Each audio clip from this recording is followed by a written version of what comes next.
നല്ല നാടൻ രുചിയുള്ള തക്കാളിക്കറി ഉണ്ടാക്കിയാലോ. ഇതിനായിട്ട് പാനിലേക്ക് അല്പം വെളിച്ചെണ്ണ ഒഴിച്ച് കൊടുക്കാം. കുറച്ച് കടുകും ഉലുവയും കൂടി പൊട്ടിച്ചെടുക്കാം. 3 വറ്റൽമുളക് ചേർത്ത് കൊടുക്കാം. ഒരു സവാള നീളത്തിൽ അരിഞ്ഞത്, 4 തക്കാളി അരിഞ്ഞതും കൂടി ചേർത്ത് മിക്സ് ചെയ്തെടുക്കാം. ഇതിലേക്ക് 1 ടീസ്പൂൺ ഉപ്പ്, 1/2 ടീസ്പൂൺ മഞ്ഞൾപ്പൊടി, 1/2 ടീസ്പൂൺ മുളക് പൊടി, 1/4 കപ്പ് വെള്ളം കൂടി ചേർത്ത് നമുക്ക് തക്കാളി വേവിച്ചെടുക്കാം.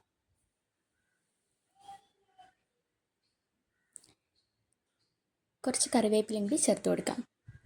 ഇനി നമുക്ക് അരപ്പ് തയ്യാറാക്കാം.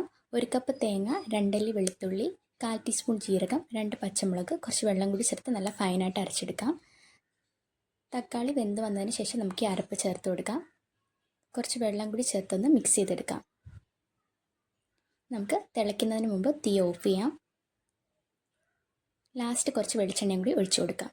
അപ്പോൾ നമ്മുടെ കുറുകിയ തക്കാളിക്കറി ഇവിടെ റെഡി ആയിട്ടുണ്ട്.